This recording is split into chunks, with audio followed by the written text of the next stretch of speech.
1988ஆம் ஆண்டு வடக்கு இலங்கையில் நடக்கும் நீலிரா திரைப்படம் ஒரே இரவின் கதையைச் சொல்கிறது. இலங்கை தமிழரான சோமீதரன் இயக்கிய முதல் தமிழ் திரைப்படம் இது. வாசுகியின் திருமணம் தொடர்பான ஏற்பாடுகளுடன் கதை தொடங்குகிறது.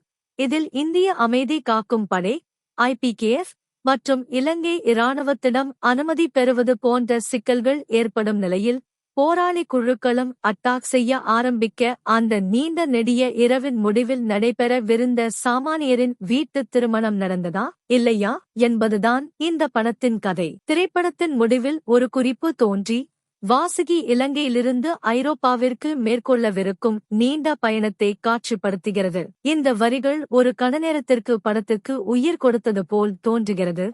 பின்னர் படம் முடிவடைகிறது. அமைதி காக்கும் படை இந்த பகுதிக்கு முழுமையான கட்டுப்பாட்டை எடுத்துக் கொண்டதா என பார்வையாளர்களை சிந்திக்க வைக்கிறது. போரின் மத்தியிலும் மனிதநேயத்தையும் மகிழ்ச்சியையும் தேடும் ஒரு சிறந்த கருப்பொருளை இப்படம் கொண்டுள்ளது. சிரமமான காலங்களிலும் கூட நாம் சில வெளிச்சங்களை எதிர்பார்ப்பதற்கான உரிமை உண்டு என்ற ஹன்னா அரண்டின் கூற்றை இது நினைவூட்டுகிறது. இது வெறும் நம்பிக்கையல்ல, மாறாக ஓர் உரிமை. நாள்தோறும் நம் வாழ்க்கைக்கு தேவையான சின்ன சின்ன விஷயங்களை போர் எப்படி பாதிக்கிறது என்பதை தோலுரித்துக் காட்டுகிறது.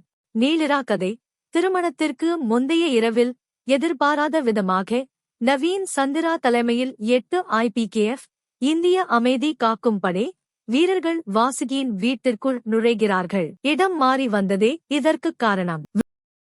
தாக்குதலில் இருந்து தங்களை பாதுகாத்துக் கொள்ள வேண்டியிருப்பதால் அவர்கள் அந்த வீட்டிலேயே இரவை கழிக்கின்றனர். வீட்டு உறுப்பினர்கள் பணைய கைதிகளாக்கப்படுகிறார்கள். இந்திய அமைதி காக்கும் படை அந்த திருமண வீட்டில் மறைந்திருப்பது குறித்து அறிந்து கொண்டதும் நிலைமை மோசமடைகிறது. வீட்டில் உள்ளவர்கள் மோதலின் நடுவே மாட்டிக்கொள்கிறார்கள். நீலிரா என்பது போர்ச்சூழலில் வளர்ந்த ஒரு குழந்தையின் நினைவுகளை அடிப்படையாக கொண்ட ஒரு புனைகதை என்று குறிப்பிடப்பட்டுள்ளது. அந்த குழந்தை வேறு யாருமில்லை, படத்தின் இயக்குனர் சோமீதரன் தான் என்பது படத்தை பார்த்தாலே புரிந்துவிடும். யாழ்ப்பாணத்தில் வளர்ந்த இயக்குனர் கொழும்பு சென்று BBC பத்திரிகையாளராகவும் RJ ஆகவும் பணியாற்றினார். பின்னர் சென்னை வந்து பாலு மகேந்திராவிடம் பயிற்சி பெற்றார். படம் எப்படி இருக்கு?